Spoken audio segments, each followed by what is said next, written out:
Agora eu vou mostrar um exemplo para vocês de como as funções são boas com relação a impedir que códigos fiquem repetitivos, né? Nesse caso, nós temos aqui um código para calcular a área do quadrado. O cálculo da área do quadrado é bem simples. Para encontrar a área, nós precisamos multiplicar o lado por ele mesmo. No caso, seria lado ao quadrado. Bom, a gente pode perceber aqui que esse cálculo de área é realizado 3 vezes. E para cada uma dessas vezes eu vou lá, crio uma nova variável de para lado, crio uma variável para área, aí eu vou lá e coloco lado 1, área 1, depois imprimo aquilo na tela, depois int lado 2, área 2, imprimo de novo, lado 3, área 3, isso tudo manualmente, né, pessoal? Ou seja, houve muita repetição nesse código, né? É um código que daria para fazer melhor, daria para deixar ele mais ajeitado, digamos assim, e com menos repetições, porque aqui a gente está fazendo tudo manualmente, colocando, criando variáveis, fazendo atribuições de valores e tudo mais. Com a nossa função, se a gente criasse uma função para isso, seria muito mais fácil. E é exatamente isso o que eu vou mostrar para vocês agora. Como eu mencionei para vocês anteriormente, havia 3 vezes a repetição do código de área, certo? Com a função, eu não preciso me preocupar com fazer atribuições, declarar variáveis 3 vezes, né, o área 1, lado 1, área 2, lado 2. Aqui é simples, eu crio a minha função de calcular a área, com o nome da tipagem inteiro, com o identificador calcular área quadrado. Eu vou usar um parâmetro, né, o int lado, e aqui eu tenho o meu return lado vezes lado. Agora é simples, eu só chamo a minha função 3 vezes. Ó, vou fazer um printf aqui para mostrar na tela, exibir na tela a área do quadrado 1, e aqui eu vou chamar a minha função calcular área quadrada usando como argumento o 5. Depois, a área do quadrado 2, vou usar como argumento o número 8. E a área do quadrado 3, vou chamar a função novamente, usar como argumento 12. Então vocês percebem que é muito mais prático, traz muito mais organização e impede aquela repetição desnecessária do exemplo anterior, né? E na hora de demonstrar isso, na hora da saída, vocês vão ver como fica organizado. Então, como vocês podem perceber, tá aí, pessoal. A área do quadrado, no caso, os 3 cálculos que a gente repete, né? A área do quadrado 1, 2 e 3, 25, 64 e 144 é o que a gente obtém na saída. Lembrando que nós havíamos usado na primeira área o 5, na segunda 8 e na terceira 12. Então os cálculos aqui estão certos, né? Bem precisos, e vocês podem perceber nitidamente a praticidade que o uso das funções agrega para o nosso programa. Percebam que eu voltei ao nosso ambiente de desenvolvimento da linguagem C, o Dev C++, para tratar sobre um assunto que não pode faltar nessa aula, né, que é de exímia importância no conhecimento de vocês sobre funções, que é basicamente o conceito de variáveis locais e globais. Pessoal, o que é uma variável global? Uma variável global é uma variável que eu consigo acessar em qualquer lugar do meu programa.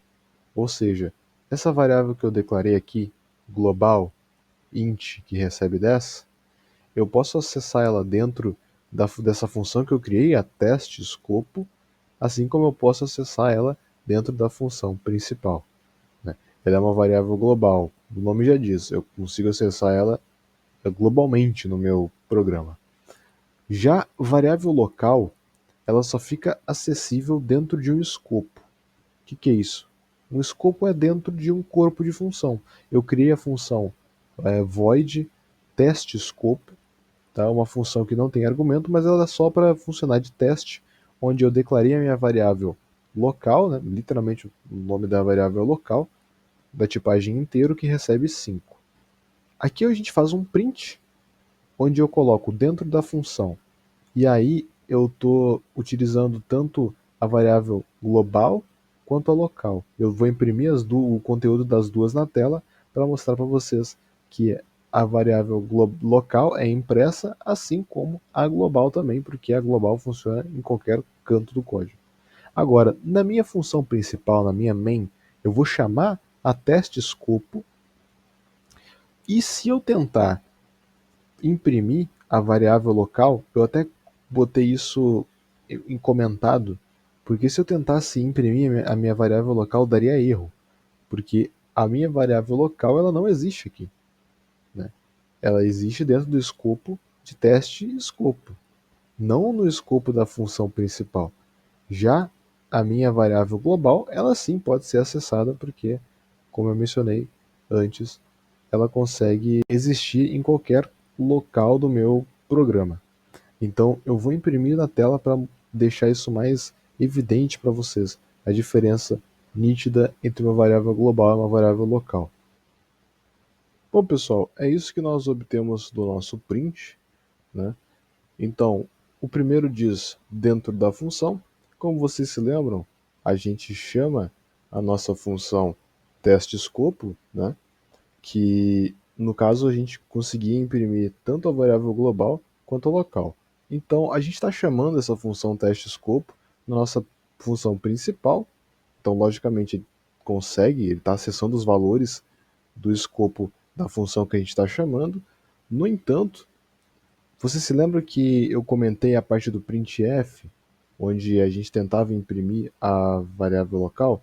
Se eu tirasse aquele comentário e colocasse printf local, a gente receberia uma mensagem de erro, porque a variável local não existe no escopo da função principal. A única variável que a gente consegue acessar na nossa função principal, na nossa função main, é a nossa variável global, né? Então é por isso, é ela que está impressa aqui em segundo. E bom, essa é a demonstração para que fique clara a diferença entre uma e outra. Então, para fazer um recapitulando rápido do que nós vimos hoje, né, pessoal?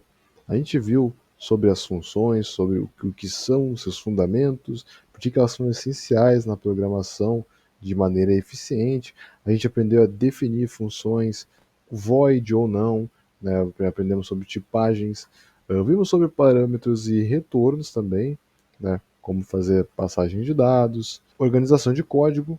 Vocês viram como é importante a gente criar funções para evitar repetições desnecessárias. Isso deixa o código mais bem visto, mais limpo, e é melhor na manutenção também. A gente viu também sobre escopos de variáveis, variáveis globais, variáveis locais. Enfim, eu acho que deu para fazer um apanhado bem interessante do que vocês precisam saber sobre funções na linguagem C, né? E como eu gosto sempre de ressaltar em todos os vídeos, a prática é essencial. Você pode reassistir esse vídeo quantas vezes você quiser. Qualquer tipo de dúvida, por favor, deixe nos comentários. Eu espero que essa aula tenha sido bastante esclarecedora para quem tinha algum tipo de dúvida nesse conteúdo, ou para quem não tinha visto ainda e está se deparando pela primeira vez com as funções. Pode parecer meio complexo no início, mas eu garanto que depois de alguns exercícios feitos, já começa a ficar bem mais compreensível o conceito, né? Então, muito obrigado pela sua atenção até aqui, e eu te espero na próxima videoaula de lógica de programação no canal Simplifica C.